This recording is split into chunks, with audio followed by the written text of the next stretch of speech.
guess the next one we'll talk about my Lions, who started out against Carolina, didn't look very well, but ended up winning the game 49-35.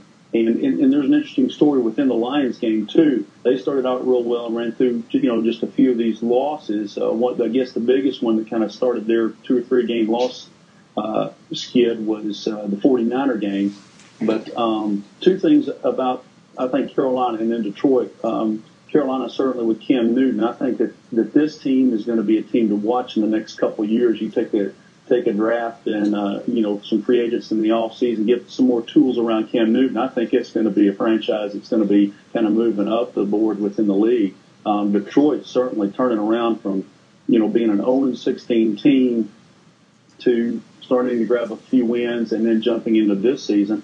And then the story behind the Lions in this game was running back Kevin Smith, who was with them several years but was cut coming into the season. And Detroit, since Javid Best has gone down, they've gone through a myriad of running backs. They've gone through 1, 2, 3, 4 other running backs, and now here comes Kevin Smith, and comes in, has a great game, and has rejuvenated the running game on the offense. And I think, in my opinion, even if Javid Best is back, here's a great compliment to it, because now you've got 2 threats that you're going to have a tough time trying to stop. But I'd like to get your take. That's kind of my take on those. Get your take on it. I mean, I'm sold on Detroit. I'm a fan of defense anyway. I think if you're one of the teams that has a great defense, I think you're going to be, you're instantly in that upper level of teams, just because, everybody knows defense wins championships. And me being a DB, my take on the defense, if you got a D-line, that sets the tone for the entire defense. You can't have a great DB without a decent D-line, a good D-line. There's not too many secondaries that make the D-line. The D-line, you get that heat up front.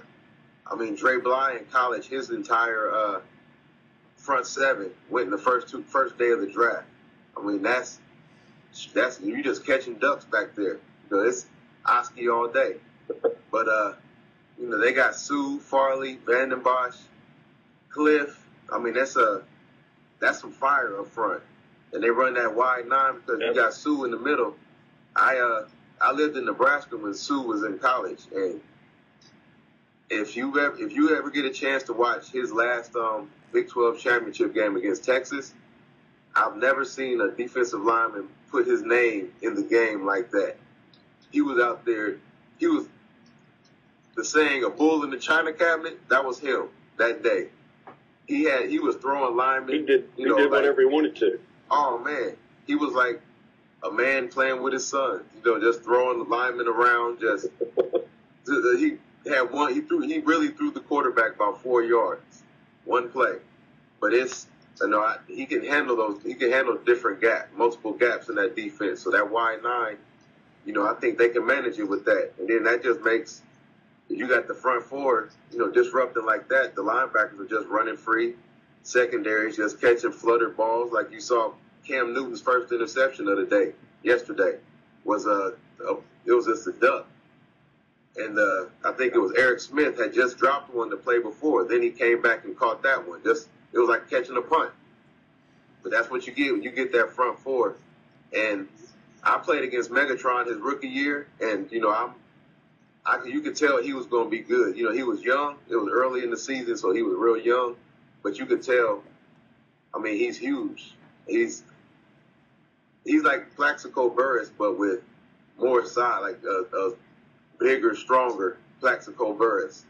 Just tall. They just look like Godzilla out there, just running around, tall receivers. But he looks like he looks like if Megatron makes up his mind that this is going to be my game, then it's going to be his game, and he'll wear down in my opinion, unless it's a bigger DB or a bigger corner, he's going to wear him out. He seems to get there and being able to position himself because of his size and his strength well enough to get the ball, and then jumping, going up after it too. So I'm going to ask you this too, B. The stuff that's kind of been going around this year about Detroit, and especially with Ndamukong Suh, was he's kind of getting this moniker as a dirty player. Just kind of your take on that. I look at it, of course, Lions was one of my former teams. I was there the longest. I'll look at him as a true almost an old school defensive lineman in that he comes at it hard and aggressive and mean and ugly every play. And that's what you want out of those guys. You want them coming hard like that. Like you said, it helps your DBs because it's going to present more opportunities for interceptions and turnovers. With those guys that they have on that line, you get all of them running with the same type motor. You get sacks and other turnovers too. Right. I agree. I mean, I don't think there's no such thing. A clean D lineman is a jobless D lineman. You can't be. And I just think Sue is, like I said, man, he's a man among boys.